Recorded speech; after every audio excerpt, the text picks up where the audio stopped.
사랑하지 않으면 하나님을 알지 못합니다. 자, 옆에 분에게 얘기해 주세요. 사랑하지 않으면 하나님을 알지 못합니다. 지식적으로 여러분이 아무리 성경을 공부해도 사랑이 없으면 어떻게 해요? 하나님을 알 수가 없어요. 울리는 꽹과리와 같은 소리에 불과하게 된다는 겁니다. 그래서 요한 사도는 아예 이렇게 얘기하는 거예요. 하나님은 사랑이시라 라고 말하면서 사랑하는 자마다 하나님께로 났고 사랑하지 않는 자들은 하나님을 모르는 사람이라고까지 이렇게 정말 단도직입적으로 얘기를 해주는 거죠. 자, 그 성경에 보면 강도 만난 자가 있어요. 그때 제사장이 지나갑니다. 종교 지도자죠. 레위인은 성전과 제사를 책임지는 리더입니다. 근데 이들은 죽어가는 영혼을 보고도 관심과 사랑을 베풀지 아니하고 모른 척 그냥 지나갔다고 이야기하고 있어요. 한마디로 사랑이 없다는 거죠. 강도 만난 사람을 보면 당연히 도와주는 것이 인지상정인데 그냥 간 것은 그는 종교인이요 종교 리더임에도 불구하고 하나님의 사랑과 윤리 도덕에 미달하지 못하는 그런 모습을 미달된 모습을 보여준 거죠. 그래서 종교적 직책을 가졌으나 하나님을 모르는 사람이라고 얘기하고 있는 거예요.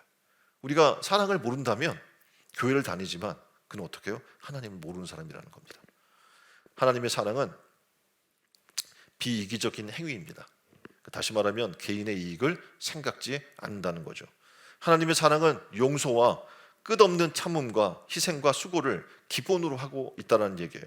그래서 사랑이 없는 그리스도인은 다른 사람의 삶에 아무런 영향을 미칠 수 없게 되는 겁니다. 다른 사람의 삶에 감동과 감화를 주지 못하는 그런 그리스도인이라면 우리는 돌아봐야 돼요. 내가 정말 하나님을 사랑하는 자인가?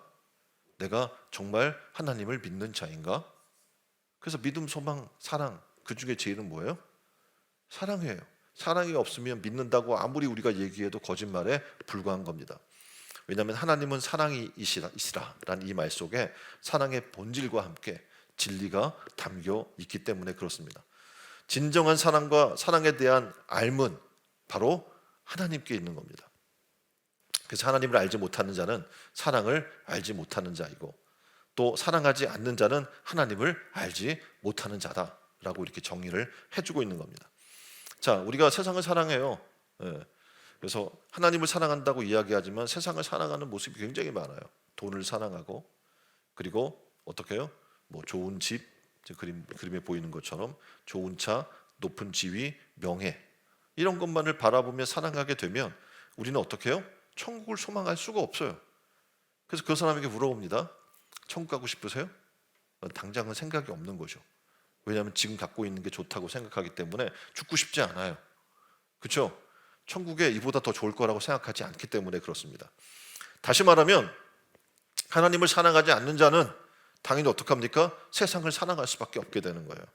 행복은 절대 이 세상에 있지 아니함을 여러분은 아셔야 합니다. 이 세상의 것은 우리에게 잠시의 기쁨과 만족을 줄 수 있을지 모릅니다. 편리함도 줄 수 있을 수 있어요. 그러나 행복은 하나님의 사랑을 아는 자에게 옵니다. 그리고 하나님을 사랑하며 살아갈 때 행복한 삶을 만들고 천국을 만들어 지게 되는 줄 믿습니다. 사랑하는 마음을 가지고 살면 옆에 분에게 사랑하는 마음을 가지고 살면 천국을 이루게 됩니다.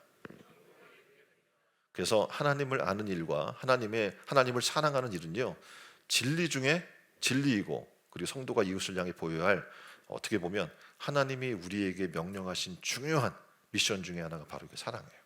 내가 너희를 사랑한 것처럼 너희도 서로 사랑하라. 아멘.